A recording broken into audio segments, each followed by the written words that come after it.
बता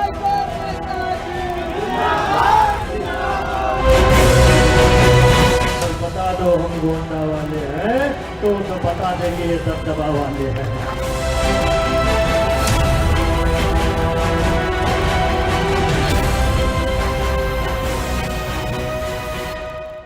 स्वागत है आपका खास शो मठाधीश, जिसमें हम आपको बताते हैं ऐसे किस्से जिन्हें उत्तर प्रदेश की राजनीति से मिटाया नहीं जा सकता। ऐसी कहानियां जिन्होंने सत्ता की कुर्सी पाने के लिए तो पहले गुनाह की दलदल में कदम रखा और बाद में खुद को जनसेवक बताने लगे, फिर राजनीति के गलियारों में खुद को बड़ा साबित कर दिया। नमस्ते, मैं हूं अजीत सिंह और आप देख रहे हैं मेरे साथ इंडिया न्यूज का नंबर 1 शो मठाधीश। मठाधीश के एपिसोड में बात करेंगे उस बाहुबली की जिसके पैरों के निशान अपराध की गलियों से लेकर राजनीति के रण में छप गए, या यूं कहें कि सत्ता, सिंहासन और सियासत का सबसे बड़ा पहलवान बन गया, और वो नाम था ब्रजभूषण सिंह। रामदेव के नकली ठीक है, स्वस्थ हुए। मुझे उन्होंने कहा गुंडा, तो मैं कहता हूं कि उत्तर प्रदेश की वो गुंडी है। ओवैसी का तो गारंटी देता हूं। ओवैसी के बाबा के पिताजी का नाम तुलसीराम दास था। ये है ब्रजभूषण शरण सिंह की ठसक, वो बेबाक अंदाज जिसमें उन्हें ना आरोपों की परवाह है और ना ही खुद को माफिया डॉन कहे जाने की परेशानी। वो जमाना ही ऐसा था, सन 80, 90 और 2000 तक हर एरिया में एक एक बड़ा गुंडा, वो नेता लोग उसको पकड़ लेते थे। आपने गोंडा का नाम लिया, वहाँ ब्रजभूषण शरण सिंह से पहले एक मुन्नन खां हुए, सपा के सक्रिय नेता थे, और इतना आतंक, इतना गुंडागर्दी कि लोग कांपते थे मुन्नन खां के नाम से। तो उनकी प्रतिक्रिया में हिंदुओं को उस समय अपनी रक्षा के लिए ब्रजभूषण सिंह दिखाई पड़े कि ये उनसे बचा सकते हैं, हमको रक्षा कर सकते हैं। इसी तरह का हाल था इलाहाबाद में अतीक अहमद, जो अपने गुरु चांद बाबा की हत्या करके पूरे जिले में इन्होंने अपना आतंक बनाया। 6 बार के सांसद ब्रजभूषण शरण सिंह की कहानी की शुरुआत होती है गोंडा के बिशोश्वरपुर गांव से। कांग्रेस के विधायक रहे चंद्रभान शरण सिंह के चचेरे पौत्र ब्रजभूषण शरण सिंह की शुरुआत बेहद मुश्किलों से। 6 में 4 भाइयों का अलग अलग वजहों से 2 साल के भीतर निधन हो गया। परिवार के इलाके के राजा से दुश्मन ने हालात और बद से बदतर कर दिए। 1974 में ब्रजभूषण शरण सिंह के घर को गिरा दिया गया और केस भी परिवार पर ही हुआ। नतीजा, ब्रजभूषण पहली बार 7 दिन जेल काट कर आए। एक बार हमला हुआ तो नदी में कूदकर जान बचाई। ब्रजभूषण शरण सिंह को कुश्ती का शौक बचपन से था, लेकिन यह शौक कुश्ती के खेल को नियंत्रित करने तक पहुंचेगा, यह किसी ने नहीं सोचा था। ब्रजभूषण सिंह 45 साल के लंबे राजनीतिक जीवन में हत्या की कोशिश, मारपीट, असलहा रखने जैसे आरोपों से घिरे रहे। यहां तक कि गुंडा एक्ट और दाऊद के गुर्गों को शरण देने के आरोप में टाडा जैसा एक्ट भी इन पर लगा, लेकिन इन सब का उन्होंने अपने जीवन पर कोई असर पड़ने नहीं दिया। उत्तर प्रदेश की राजनीति में कुछ नाम केवल पहचान नहीं बल्कि एक युग का प्रतिनिधित्व करते हैं। ब्रजभूषण शरण सिंह भी उसी में से एक नाम है। उनका जीवन कुश्ती के अखाड़े की मिट्टी, तिहाड़ जेल की सलाखें, अयोध्या के राम मंदिर आंदोलन और संसद के गलियारों के बीच बुना गया। ये कहानी सिर्फ एक नेता के उदय की नहीं है, बल्कि उस जटिल समीकरण की है जहां बाहुबल, राजनीतिक संरक्षण और हिंदूवादी विचारधारा का मेल होता है। और इसी मेल के साथ कैसे ब्रजभूषण शरण सिंह गोंडा की गलियों से निकलकर दिल्ली में संसद की सीढ़ियों तक पहुंचे, उनकी ये कहानी भी किसी फिल्म से कम नहीं है, क्योंकि बृजभूषण सिंह का अपना अंदाज अलग है, अपना काम करने का तरीका अलग है। अखाड़े से लेकर सियासत तक हर जगह बृजभूषण सिंह ने हमेशा अपने को नंबर 1 पायदान पर रखा। 30 मई 1996 की तारीख, जब देश की एक हाई सिक्योरिटी जेल तिहाड़ के भीतर एक प्रभावशाली सांसद के हाथ में तत्कालीन प्रधानमंत्री अटल बिहारी वाजपेयी की एक बेहद निजी और भावुक चिट्ठी पहुंची। देखिए, बृजभूषण सिंह छात्र राजनीति से राजनीति में प्रवेश किए हैं। तो छात्र राजनीति से जो भी छात्र नेता राजनीति में आता है, स्वाभाविक रूप से उसे हमारी मीडिया दबंग, बाहुबली या ताकतवर कहना शुरू कर देती है। बृजभूषण सिंह की भी कहानी इससे अलग नहीं है। वो जमीन से जुड़े नेता हैं, संघर्षों के साथ रहे हैं और जो कुछ भी उन्होंने पाया है संघर्ष करके पाया है, और इतनी आसानी से नहीं पाया है जितनी आसानी से आज हम लोग उन्हें माफिया कह देते हैं, बाहुबली कह देते हैं। बृजभूषण सिंह की राजनीति, गोंडा की राजनीति शुरू की, या गोंडा से जहाँ से राजनीति सर्च कर दी, वहाँ कभी एक छत्र राज हुआ करता था राजा साहब का। उनको चुनौती देना सबके पास की बात नहीं थी। वहाँ से उन्होंने राजनीति, जबकि उस समय उनकी कोई तुलना भी नहीं की जा सकती थी राजा साहब से और ये बृजभूषण शरण सिंह से। वो एक कार्यकर्ता थे और कार्यकर्ता की तरह उस क्षेत्र में काम करते थे। बृजभूषण शरण सिंह के राजनीतिक जीवन का शायद सबसे बड़ा निर्णायक और भावनात्मक क्षण यही था जब उन्हें तिहाड़ जेल में अटल बिहारी वाजपेयी का पत्र मिला, जिसमें लिखा था, प्रिय बृजभूषण जी, सप्रेम नमस्कार, आपका समाचार मिला। नए सिरे से जमानत का प्रयास करना होगा। आप हिम्मत रखें। अच्छे दिन नहीं रहे तो बुरे दिन तो निश्चित ही नहीं रहेंगे।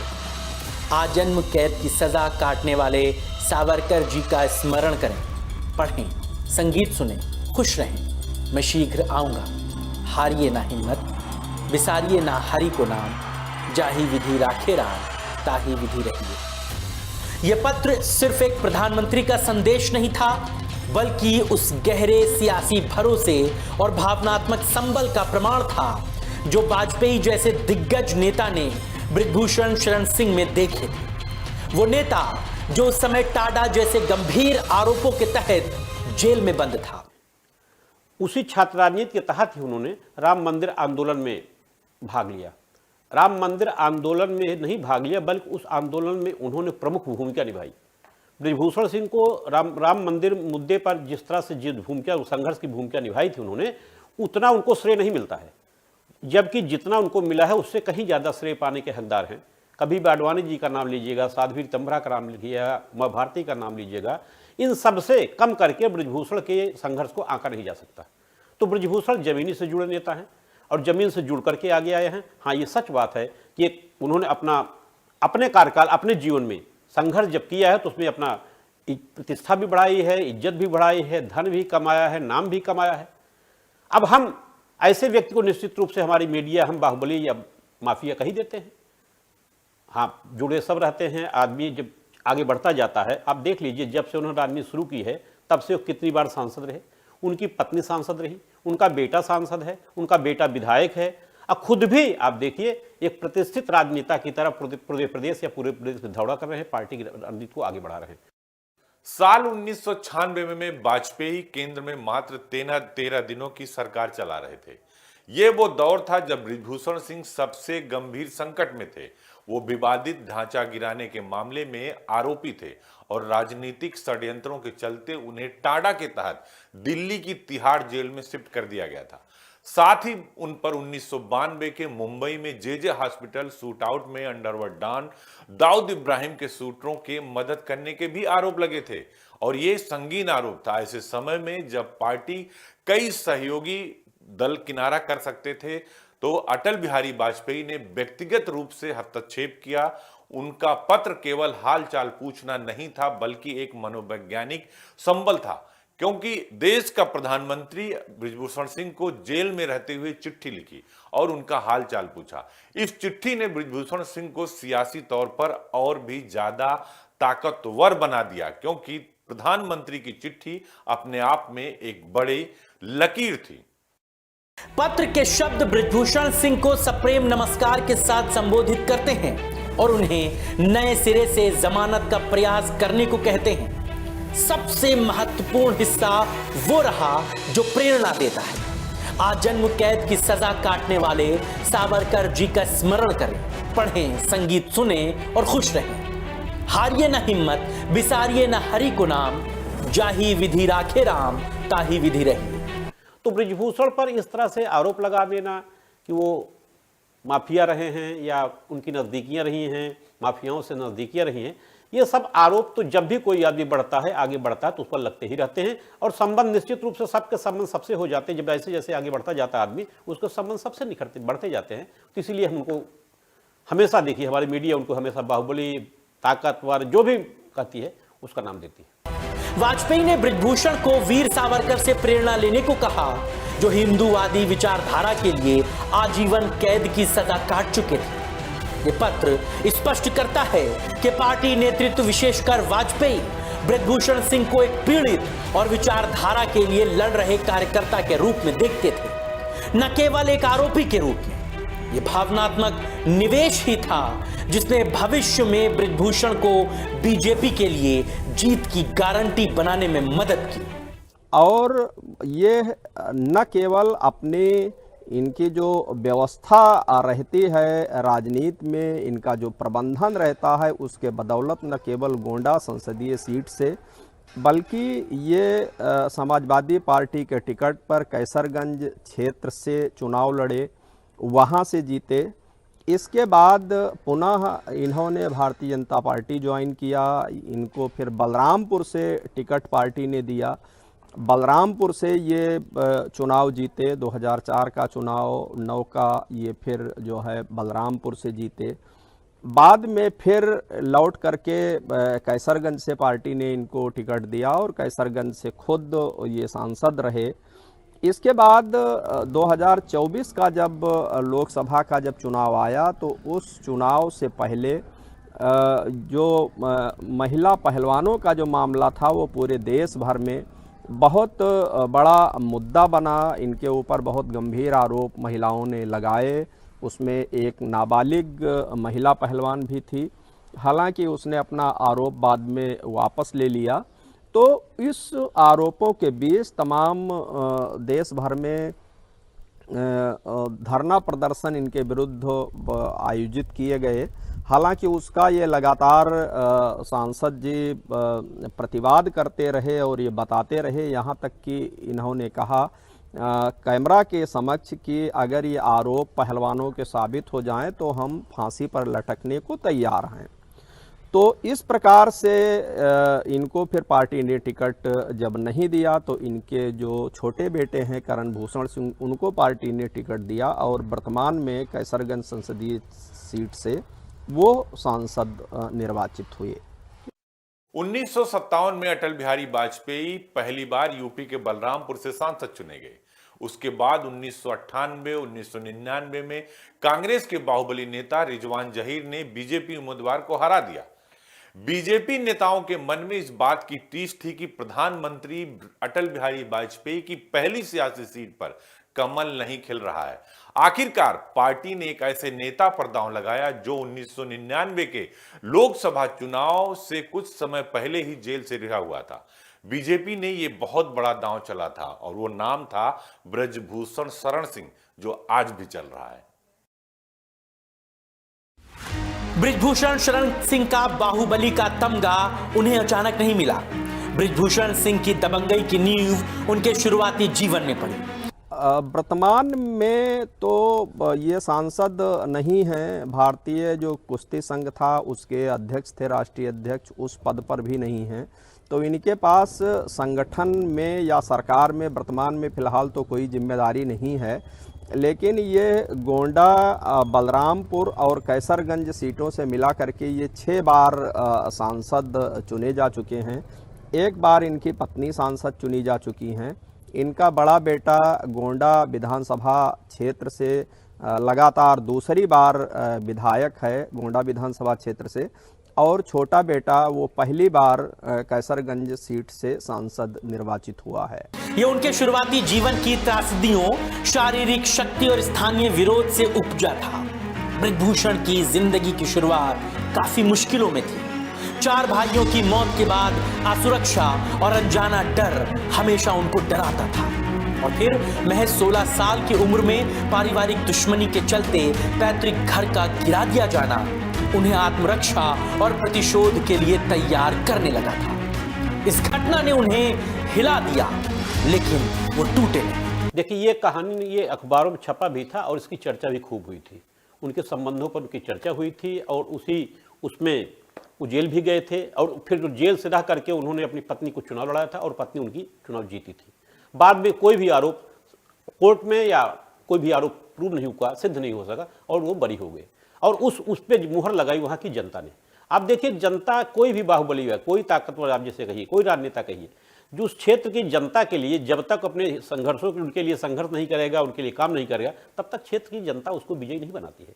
और बृजभूषण की कहानी ऐसे नहीं है। बृजभूषण एक अच्छे नेता हैं, निश्चित रूप से ताकतवर नेता हैं, उनकी जमीनी पकड़ है, कई जिलों में, पूर्वांचल के कई जिलों में उनकी पकड़ है और ये साफ करती है, चुनाव परिणाम बताते हैं कि उनकी कितनी पकड़ है। और हाँ, एक बात और है खासियत, वो अपनों के लिए जो उनके साथ हैं, जो उनके साथ रहते हैं, जो भी उनके साथ खड़े हुए हैं, वो उनके साथ हमेशा खड़े रहते हैं, उनके अच्छे दिनों में, उनके बुरे दिनों में, उनके संघर्ष के दिनों में हमेशा। और शायद बृजभूषण सिंह की यही खूबी उनको अन्य राजनेताओं से अलग करती है और जनता का प्रिय नेता बनाती है। जिसका नतीजा किसी को मालूम तो नहीं था, लेकिन उस सीट पर अटल बिहारी वाजपेयी के बाद बीजेपी की जीत को गारंटी दिलाने वाले नेता के रूप में जो नाम उभर कर आया वो था बाहुबली बृजभूषण शरण सिंह का। और सब यकीनन उस ताकत और रौब के दम पर मुमकिन हुआ जिसे हम और आप बाहुबली कहते हैं। बृजभूषण शरण सिंह वैसे तो शिक्षा के क्षेत्र में बहुत काम करते हैं, पहलवानों का लंबा चौड़ा अखाड़ा अपने साथ रखते हैं, जो है लंबी फौज रखते हैं, लेकिन उनकी जो सियासी बाहुबली की पहचान है वो अखाड़े से शुरू हुई। उनके जीवन में निर्णायक मोड़ तब आया जब वो कॉलेज जा रहे थे और रास्ते में कुछ लड़कियों के साथ हो रही छेड़खानी का विरोध किया। इस एक घटना ने उन्हें छात्र नेता के तौर पर स्थापित कर दिया। पहलवानों वाली कदकाठी और विरोध का साहस उन्हें युवाओं के बीच लोकप्रिय बना दिया, जिसका बड़ा असर छात्र संघ के चुनावों में भी दिखा। निश्चित रूप से अगर एक चुनाव प्रबंधन के नज़रिए से देखा जाए तो जितनी बार सांसद के रूप में 6 बार ये खुद सांसद रहे, इनकी पत्नी, बेटा विधायक रहा है, सांसद रहा है, ये सारे लोग तो निश्चित रूप से हम तो इसको बाकी कुछ नहीं लेकिन एक बेहतर चुनाव प्रबंधन ही कहेंगे कि ये अपना एक चुनाव प्रबंधन है कि जिसके बदौलत एन केन प्रकारेण जहाँ से भी इनको पार्टी टिकट देती है, इनके परिवार के लोगों को टिकट देती है, अपने मैनेजमेंट के बदौलत ये चुनाव जीतते हैं। 1979 में उन्होंने रिकॉर्ड मतों से छात्र संघ चुनाव जीता और यहीं से छात्र नेता बृजभूषण का सफर बाहुबली नेता बृजभूषण में तब्दील होना शुरू हुआ। वो 1980 का दशक आते आते कुश्ती, दंगल, दौड़ और घुड़सवारी जैसे क्षेत्रों में सक्रिय होने लगे और गोंडा के आसपास के 8 से 10 जिलों में एक जाना माना नाम बन गए। स्थानीय स्तर पर उनका रौब 50 किलोमीटर दूर तक फैल चुका था। 1987 में गन्ना समिति के चेयरमैन का चुनाव जीतकर उन्होंने अपना राजनीतिक ताकत का तमगा दिखाया और पहली बार औपचारिक प्रदर्शन किया। मैंने कहा ना, बृजभूषण सिंह जी बहुत ही स्पष्टवादी आदमी हैं। आप उनसे जाइएगा, आप कोई भी ऐसा कठिन से कठिन प्रश्न पूछिएगा, उन सारे प्रश्नों का उत्तर देंगे। अगर आप उनसे कहेंगे बाहुबली हैं तो बता देंगे बाहुबली है, इसलिए हूँ कि मेरी जनता मुझको चाहती है कि मैं बाहुबली बना रहूँ। सारी बातें हैं। हाँ, गाड़ियों के जिस काफिले की बात कर रहे हैं, गाड़ियों का काफिला तो सचमुच प्रचलन उस समय से शुरू हुआ, लेकिन आज आप देखिए, आज गाड़ियों के काफिले से आप किसी को बाहुबली इसलिए नहीं कह सकते कि लगभग जितने भी हमारे विधायक आप देख रहे होंगे, सभी विधायक, चाहे वो बाहुबली ना हो, चाहे कमजोर तबके से आए हों, आजकल सभी गाड़ियों का काफिला लेकर घूमते हैं और सभी को ही सभी को ही बाहुबली बनने का शौक है, अब बाहुबली कहलवाने का शौक है। तो अब ये एक राजनीति का प्रचलन हो गया है बाहुबली होना। जब भी एक विधायक जीतता है या आता है तो आप देख लीजिएगा उसकी कम से कम 4 से 5 गाड़ियां उसी नंबर की उसी काफिले में चला करती हैं, और वो वही चाहता। अब राजनीतिज्ञ भी ये चाहते हैं कि उनको बाहुबली के नाम से जाना जाए, बाहुबली कहा जाए। तो आप ये मान सकते हैं कि हो सकता है कि बृजभूषण शरण सिंह ने ये प्रचलन डाला हो या परंपरा डाली हो जिसका लोग फॉलो कर रहे हैं। बृजभूषण शरण सिंह की राष्ट्रीय राजनीति में एंट्री हिंदूवादी राजनीति के चरम पर हुई। 1988 के आसपास वो बीजेपी के संपर्क में आए और जल्दी ही खुद को हिंदूवादी नेता के तौर पर स्थापित कर लिया।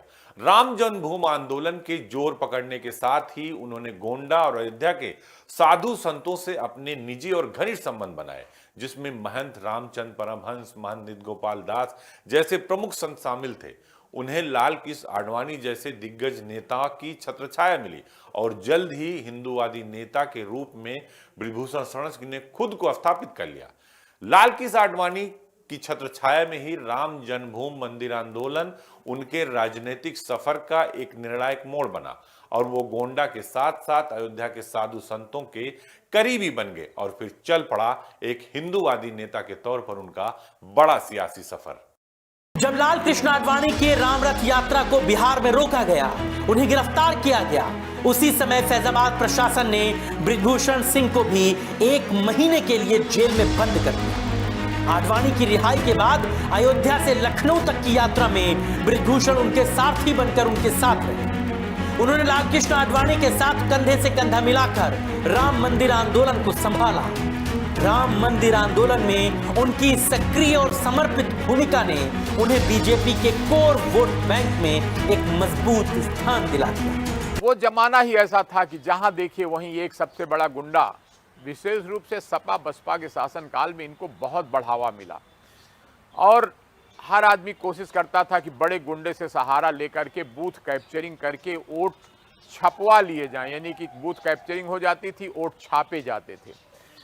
और जहाँ जहाँ हम लोग पुलिस में रहते थे तो सबसे बड़ी चुनौती होती थी कि कैसे गुंडों को दबाकर उनको पहले से गिरफ्तार कराकर और उन पर कार्रवाई करा करके बूथ ठीक प्रकार से संचालित हो जाए, बड़ी चुनौती होती थी। लेकिन धीरे धीरे ऐसा माहौल बदला, कुछ शिक्षा भी बदली, कुछ टीएन शेषन का प्रभाव पड़ा, चुनाव में सुधार हुए, ईवीएम व्यवस्था आ गई, तो वो जो छापना था इलेक्टोरल बैलेट पेपर में, वो छापना धीरे धीरे बंद हो गया। अब खुशी बात है कम से कम उस तरह उसमें बड़ी आसानी होती थी कि बैलेट पेपर ले लेते थे और एकाएक खटखट खटखट खटखट पता लगा कि 10 मिनट में हजारों वोट पड़ गए। बृजभूषण शरण सिंह यूं तो 1991 में आनंद सिंह के खिलाफ चुनाव लड़े और पहली बार जीत कर लोकसभा पहुंचे, यानी सांसद चुने गए। 1,13,000 वोटों से हुई उनकी जीत गोंडा लोकसभा के लिए इतिहास था। उसके बाद 1993 में विवादित ढांचा गिराया गया तो लाल कृष्ण आडवाणी समेत जिन 40 लोगों को आरोपी बनाया गया उसमें बृजभूषण शरण सिंह का नाम भी शामिल था। सीबीआई ने सबसे पहले उन्हें ही गिरफ्तार किया। इसी बीच राजनीतिक षड्यंत्रों की वजह से उन्हें 1996 में टाडा के तहत दिल्ली तिहाड़ जेल में शिफ्ट कर दिया गया और यह बहुत बड़ा आरोप था। 1992 में मुंबई में जेजे हॉस्पिटल में शूट आउट में पूर्व केंद्रीय मंत्री कल्पनाथ राय और बृजभूषण सिंह को भी आरोपी बनाया गया था। पुलिस के मुताबिक जेजे हॉस्पिटल में अंडरवर्ल्ड डॉन अरुण गौली के जिस शूटर को मारा गया था वो दाऊद के बहनोई का हत्यारा था। यह भी कहा जा रहा था कि यह सब कुछ अंडरवर्ल्ड डॉन दाऊद के इशारे पर हुआ।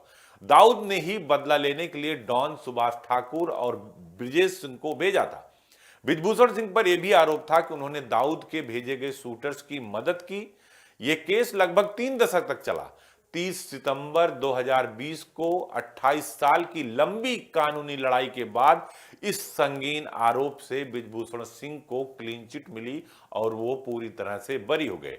उनके समर्थकों ने इस फैसले को सत्य की जीत मानते हुए जमकर जश्न मनाया। उसके बाद उन्होंने एक बार फिर राजनीति में अपने बाहुबल का दमखम दिखाना शुरू कर दिया और आज बृजभूषण सिंह के बगैर गोंडा के आसपास के इलाकों में ना तो आप विधायक बन सकते हैं ना ही सांसद। ये दबदबा है बृजभूषण सिंह का। बृजभूषण शरण सिंह 1991 में पहली बार सांसद बनने के बाद 1999 से लगातार चुनाव जीतते रहे। इसके पीछे उनकी दबंग वाली छवि और आक्रामक सियासी अंदाज की बड़ी भूमिका मानी जाती है। बृजभूषण सिंह की दबंगई केवल विपक्ष के लिए नहीं थी। 2004 में जब तत्कालीन मुख्यमंत्री मायावती ने गोंडा का नाम बदलकर लोकनायक जयप्रकाश नारायण नगर करने की घोषणा की तो बृजभूषण ने भारी जनसैलाब के बीच इसका विरोध किया। वो गोंडा का नाम बदलने के मुद्दे पर तत्कालीन मुख्यमंत्री मायावती से भिड़ गए। तत्काल एक सभा में मुख्यमंत्री मायावती से अपना विरोध दर्ज कराया और एक जन आंदोलन तैयार किया। मामला प्रधानमंत्री अटल बिहारी वाजपेयी तक पहुंचा। पहला चुनाव गोंडा लोकसभा लड़े, वो सफल हुए। दूसरा भी गोंडा लोकसभा लड़े और उसके बाद एक चुनाव वो बलरामपुर उनको भेज दिया पार्टी ने। बलरामपुर का चुनाव लोग कहते थे कि बहुत ही मुश्किल है और बहुत बड़े दिग्गज, मैं नाम नहीं लूँगा, उनके सामने लड़ना हुआ। लेकिन इतना प्यारा मैनेजमेंट मेरे ख्याल से पूरे भारतवर्ष में किसी का नहीं होगा जितना माननीय सांसद बृजभूषण शरण सिंह नेताजी का है। वहाँ पर गए, कम समय में इतना खूबसूरत चुनाव लड़े, लोगों को बांधा, लोगों को इकट्ठा किया और अभूतपूर्व सफलता मिली। बलरामपुर से सांसद निर्वाचित हुए। उसके बाद पुनः वो वापस आए, अगला चुनाव गोंडा में ही लड़े, गोंडा में विजयश्री मिली। फिर परसीमन हुआ, परसीमन में लोकसभा क्षेत्र 2 हो गया, गोंडा और कैसरगंज। पार्टी ने कैसरगंज नहीं, फिर कुछ मनमुटाव के चलते नेताजी ने दल बदला भी, लेकिन वो मनमुटाव बड़ा मनमुटाव था जिसमें नेताजी की गलती नहीं थी। तब बृजभूषण सिंह की अपील पर पीएम अटल ने मायावती को घोषणा वापस लेने को कहा और आखिरकार गोंडा का नाम नहीं बदला। इस विरोध की सफलता ने उनका कद बढ़ाया, लेकिन बीजेपी के भीतर ही कुछ नेताओं को यह नागवार गुजरा। उन्होंने कथित तौर पर मायावती की मुहिम का समर्थन किया। राजनीतिक वर्चस्व की इस लड़ाई को जीतने के बाद बीजेपी और बृजभूषण सिंह के बीच मनभेद तक पहुंच गए। परिणाम स्वरूप बृजभूषण सिंह को 2009 में पार्टी छोड़नी पड़ी और उन्होंने समाजवादी पार्टी का दामन थाम लिया। उन्होंने समाजवादी पार्टी का दामन थामा और कैसरगंज लोकसभा चुनाव से ताल ठोक दी।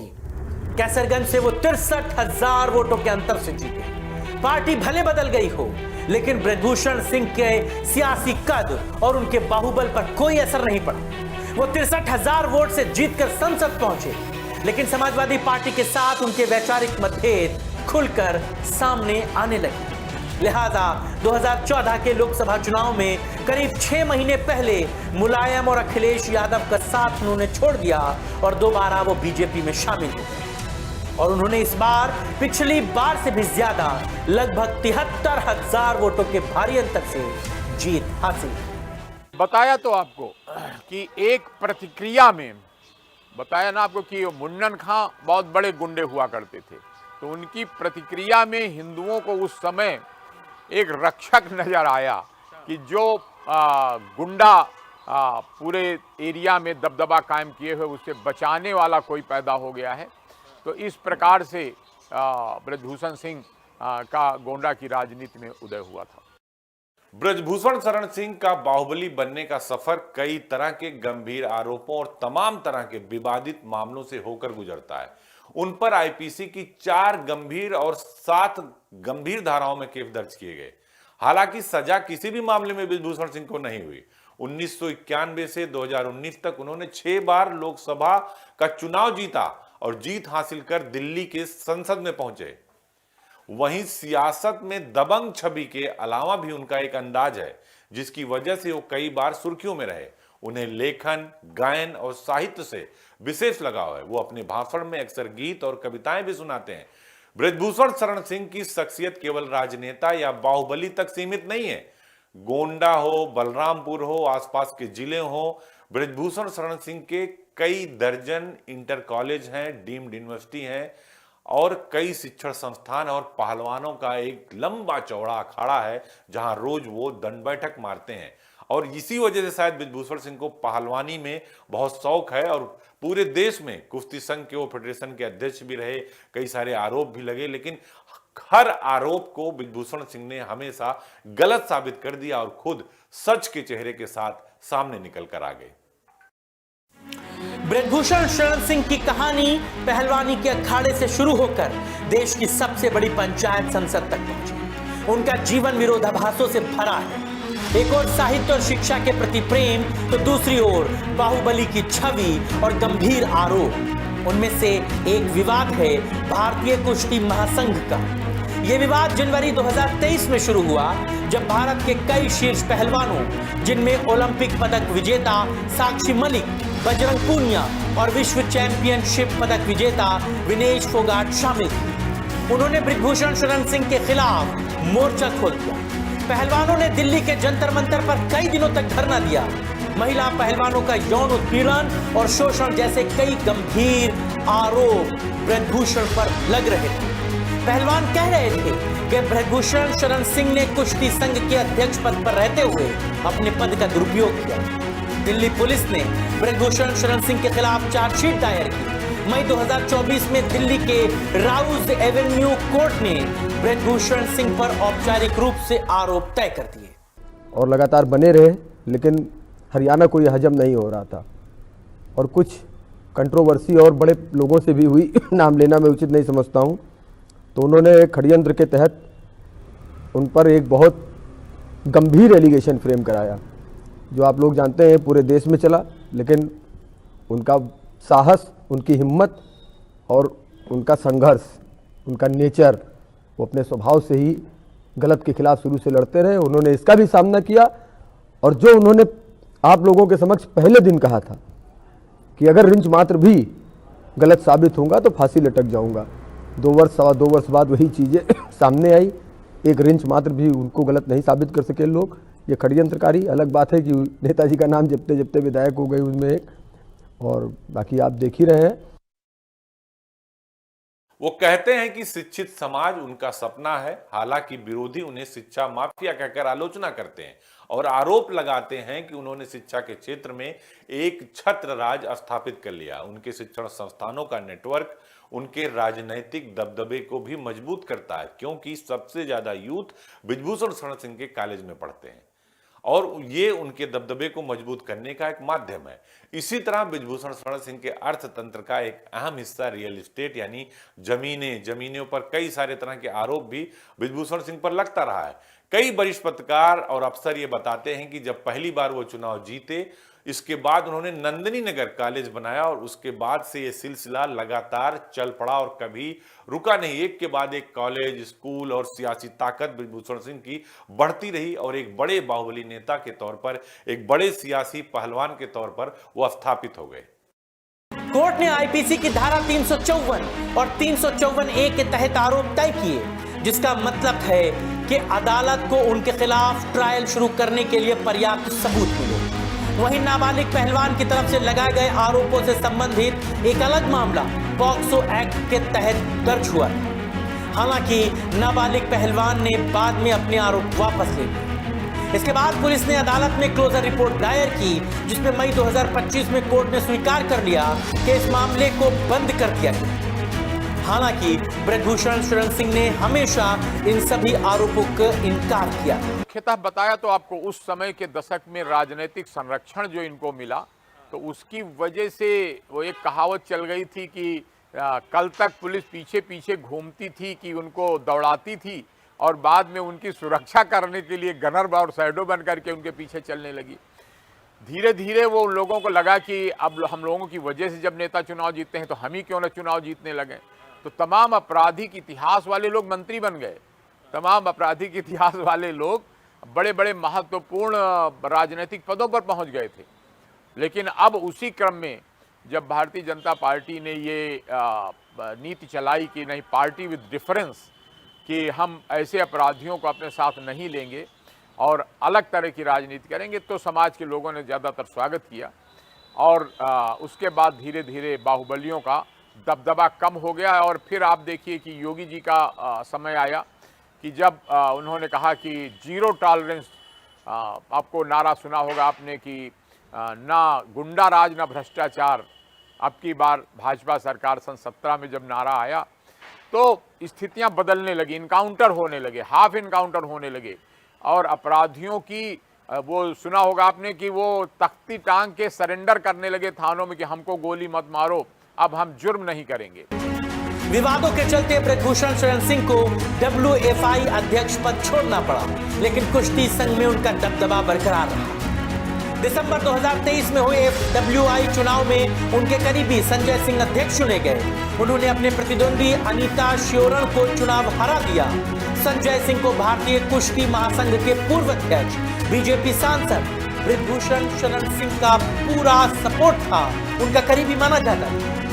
भारतीय कुश्ती महासंघ विवाद को लेकर काफी चर्चित आरोपी ब्रजभूषण शरण सिंह ने पहले ही दावा कर दिया कि संजय सिंह ही अध्यक्ष पद का चुनाव जीतेंगे। वहीं संजय सिंह के भारतीय कुश्ती महासंघ का नया अध्यक्ष चुने जाने के तुरंत बाद आंदोलनकारी पहलवान इसका विरोध करने लगे और उस जीत को ब्रजभूषण शरण सिंह की जीत बताने लगे। पहलवान साक्षी मलिक ने विरोध में अपनी कुश्ती से संन्यास लेने की घोषणा कर दी। बाद में खेल मंत्रालय ने नए चुने गए कुश्ती संघ को ही निलंबित कर दिया। असल में मैं ज़्यादा दिन नहीं, मात्र 6 महीने गोंडा में तैनात रहा। तो उसके बाद मैं और जिलों में झांसी और इटावा, जालौन, मुझे डकैती के मोर्चे पर काम करने के लिए लगा दिया गया था। तो वहाँ फिर डकैत जो दबाव डालते थे चुनाव में और गलत जो गुंडे होते थे वो बूथ कैप्चर कर लिया करते थे, तो उस मोर्चे पर मुझे काम पे लगा दिया गया था। उस दौरान मुझे याद है मैं लगातार 3 जिलों में, फर्रुखाबाद, जालौन, इटावा में, तीनों में SSP रहा। उस समय सबसे ज़्यादा 10 प्रभावी समस्या थी। तो डाकुओं का भी बड़ा दबदबा रहता था चुनाव में। वो जैसे आपने निर्भय गुजर का तो नाम सुना ही होगा और फूलन देवी का नाम सुना होगा। तो ये लोग जहाँ जिसके लिए कह देते थे वो कैंडिडेट के पक्ष में सारे वोट पड़ने लगते थे। किसी की हिम्मत नहीं होती थी कि इनके खिलाफ बोले। राजनीति का अखाड़ा हो या बयानबाजी की रणभूमि, ब्रजभूषण शरण सिंह विरोधियों से सीधे भिड़ने से कभी पीछे नहीं हटते। पहलवानी का जोर भले ही बरसों पहले छूट गया हो, अखाड़े में लड़ना भले ही उन्होंने छोड़ दिया हो, लेकिन उनकी जुबान पर आज भी उतना ही धारदार है। ब्रजभूषण शरण सिंह की राजनीतिक रणनीति का एक अहम हिस्सा है उनका अंदाजे बयां, जिसके जरिए वह अपनी हिंदूवादी और दबंग छवि को बरकरार रखते हैं। इसकी एक तस्वीर उस वक्त सामने आई जब बीजेपी उम्मीदवार के तौर पर उन्होंने बसपा सुप्रीमो मायावती पर विवादास्पद बयान दे दिया। उनका तर्क था कि यह बसपा सुप्रीमो द्वारा उन्हें गुंडा और आतंकवादी कहने का सीधा जवाब था। ब्रजभूषण शरण सिंह कभी डरे नहीं। उन्होंने मायावती जैसी बड़ी नेता को भी सियासी चाल में चकमा यानी मात दे दी। ब्रजभूषण शरण सिंह और पंडित सिंह के बीच रिश्ते की शुरुआती दोस्ती और व्यावसायिक साझेदारी से हुई। 35 साल पहले गोंडा, बहराइच, अयोध्या और फैजाबाद के इलाकों में ठेकेदारी और स्थानीय राजनीति में ब्रजभूषण शरण सिंह और पंडित सिंह दोनों का बड़ा नाम हुआ करता था। नेताजी 6 बार सांसद, मेरे ख्याल से 5 या 6 बार वो, एक बार उनकी धर्मपत्नी, एक बेटा है इस बार, और एक बेटा विधायक है। ब्रजभूषण शरण सिंह की सबसे गहरी दोस्ती पंडित सिंह के बड़े भाई रविंद्र सिंह के साथ थी। दोनों एक साथ काम करते थे और उनके परिवारों में भी करीबी रिश्ते थे। दोनों के पैतृक गांव भी आसपास थे। ब्रजभूषण शरण सिंह का गांव विष्णुहरपुर गांव और पंडित सिंह का गांव बल्लीपुर था। इस निकटता ने उन्हें छोटे मोटे ठेके पट्टे साथ में लेने के लिए प्रेरित किया, जिससे उनकी ताकत 1 से 2 हो गई। कहा जाता है कि यह दोस्ती व्यवसायिक वजहों से टूटी। किसी लेन देन या ठेकेदारी के दारोमदार को लेकर दोनों के बीच मनमुटाव शुरू हुआ। छात्र जीवन में जब नेताजी आए और छात्र राजनीति उन्होंने शुरू किया साकेत के दिनों में, तो कहते ना कि वो आज भी अपने संवाद में, अपने स्पीच में अपने उस जीवन को जरूर बताते हैं नई पीढ़ी को कि संघर्ष ही और मतलब मेहनत और संघर्ष ही वो कुंजी है जो सफलता दिलाती है। वो अपने गाय भैंस चराने के दिन से लेकर और सारी चीज़ें साइकिल से आते जाते थे, साइकिल भी नहीं होती थी, पैदल आना जाना होता था। और खेल के माध्यम से गांव में कैसे दुश्मनी में जब वो वहाँ से आए और सफल व्यक्ति की तरह स्थापित हुए, तो खेल जगत से कैसे लोगों को जोड़ा। और ये पीढ़ी उनके बाद की जो है, आज उनका गांव विष्णुहरपुर मुकदमों से जो घिरा हुआ था, कोई बचा नहीं था, हर घर में एक मुकदमा 2 मुकदमा चल रहा था, उससे बाहर लेकर आए, एक संदेश के रूप में वो लोगों को देते हैं। और उन्हीं समय में, उसी समय में छात्र जीवन में जब वो साकेत में आए और छात्र संघ की राजनीति उन्होंने शुरू की, उसी वक्त से लोग उनको नेताजी कहने लगे थे और वहीं से वो टाइटल उनको मिला। इतना ही नहीं, बृजभूषण शरण सिंह हमेशा मुखर रहे। उन्होंने कांग्रेस पर तीखा हमला करते हुए यहां तक कह दिया कि यह पार्टी आतंकवादी पैदा करती है। यह बयान जम्मू कश्मीर के नेता सैफुद्दीन सोज पर पलटवार के रूप में आया था।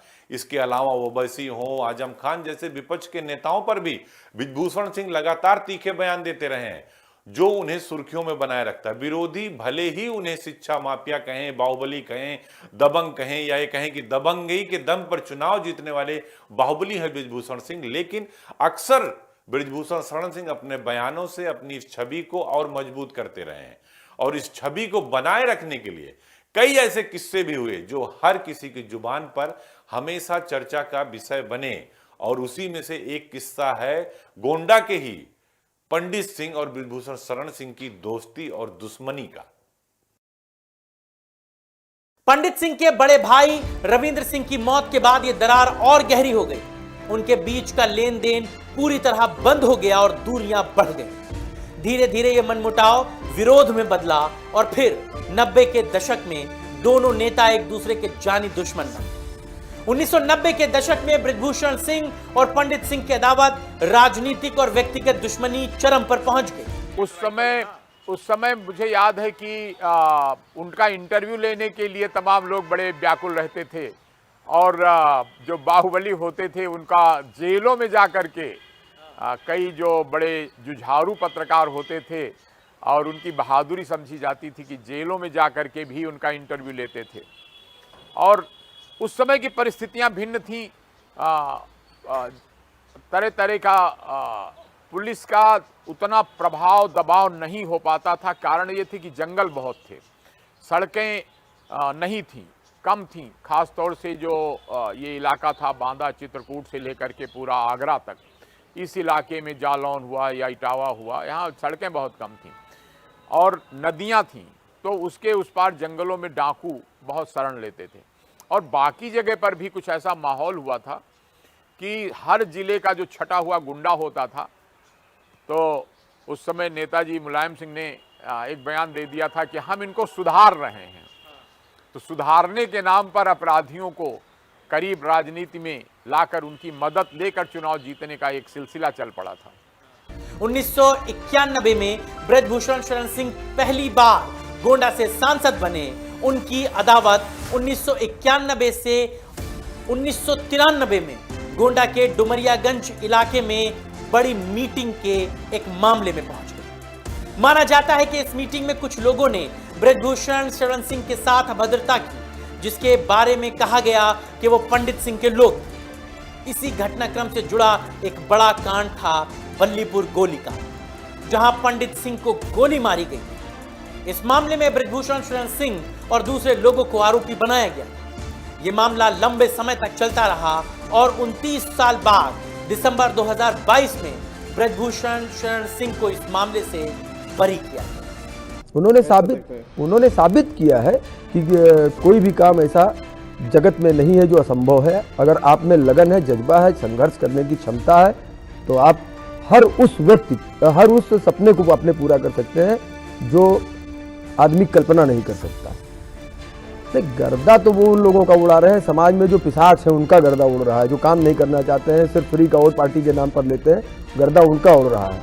वो तो पसीना पोंछते हैं उस हवा से, उन मजलूम गरीब किसानों का, व्यापारियों का, जो संघर्ष कर रहे हैं अपने काम में, और उस काम से उनको कोई पटल प्लेटफॉर्म चाहिए। उस सफलता का जो उन्होंने सपना देखा, उसको साकार करने के लिए वो पंखा जो हेलीकॉप्टर का है उनका पसीना पोंछने का काम करता है। गर्दा तो उन लोगों का उड़ा रहे हैं जो फ्री की राजनीति में रोटी खा रहे हैं, न मिलना है, न जुलना है, न आते हैं, न जाते हैं, और उनका नाम हम क्या आप भी जानते हैं, हम लेना क्या है। बृजभूषण सिंह और पंडित सिंह कभी दोस्त थे और बाद में दुश्मन। दोनों नेताओं की दुश्मनी ने चुनावी अखाड़े में भी कई बार आमने सामने की टक्कर दी।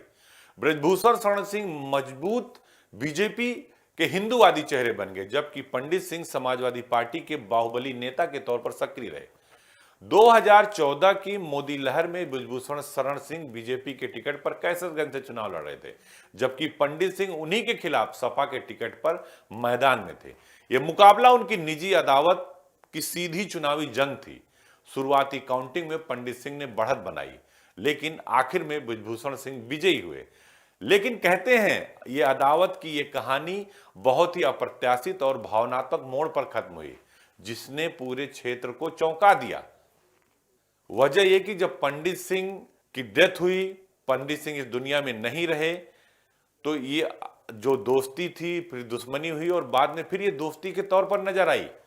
ब्रजभूषण सिंह उनके अंतिम संस्कार में भी पहुंचे, उनको कंधा भी दिया। 2000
लोग सबसे बड़ी चुनौती होती थी कि इन लोगों पर हम लोग कैसे कंट्रोल करें।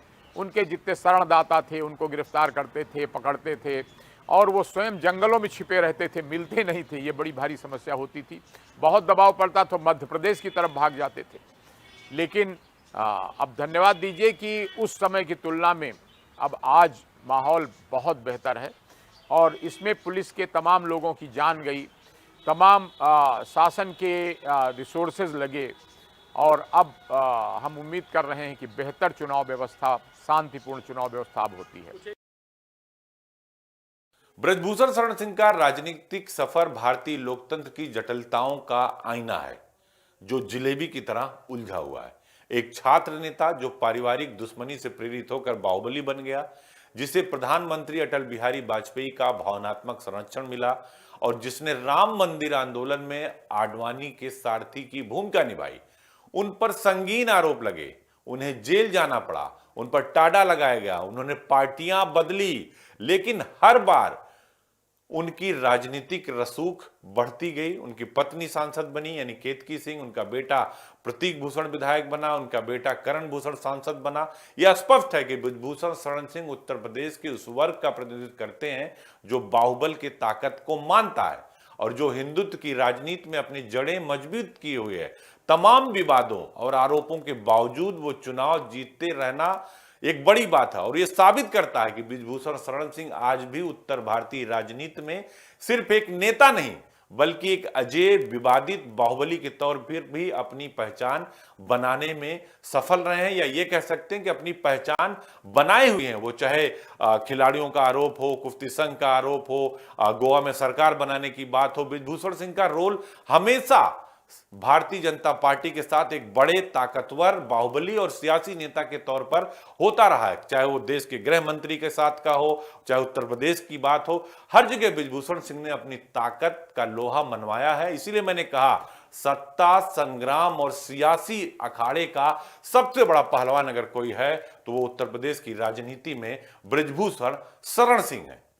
आज के मठाधीश में हमने आपको, चूंकि मठाधीश का हमारा स्लोगन है सियासत और अपराध का कॉकटेल, तो आज हमने आपको ब्रजभूषण शरण सिंह जो गोंडा से 6 बार अलग अलग जगहों से सांसद रहे, बेटा सांसद है, पत्नी सांसद रही, बेटा विधायक है, उनके सत्ता संग्राम और सियासत के उस आईने की तस्वीर को हम आपके सामने लेकर आए जो लोग नहीं जानते। सांसद बृजभूषण शरण सिंह की वो अनसुनी कहानी, वो फैजाबाद की छात्र राजनीति से लेकर राम मंदिर आंदोलन से लेकर अटल बिहारी वाजपेयी और लाल कृष्ण आडवाणी के सारथी के तौर पर काम करने को लेकर, दाऊद से नाम जुड़ने को लेकर, जे हॉस्पिटल हत्याकांड को लेकर, बाहुबली ब्रजेश सिंह से करीबी रिश्तों को लेकर, शिक्षा के क्षेत्र में जो लोग उन्हें शिक्षा माफिया कहते हैं, कोई बाहुबली कहता है, एक एक कहानी हमने आपको बताई। क्योंकि बृजभूषण सिंह खुद कहते हैं कि उनके सामने कभी किसी ने खड़े होने की हिम्मत नहीं जुटाई।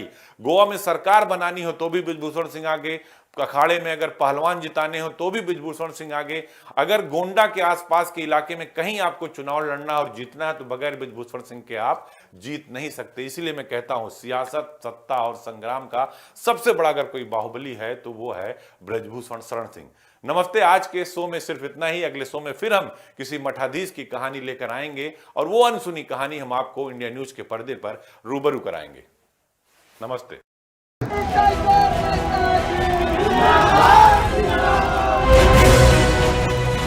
बता दो हम गोंडा वाले हैं तो बता देंगे ये दबदबा वाले हैं।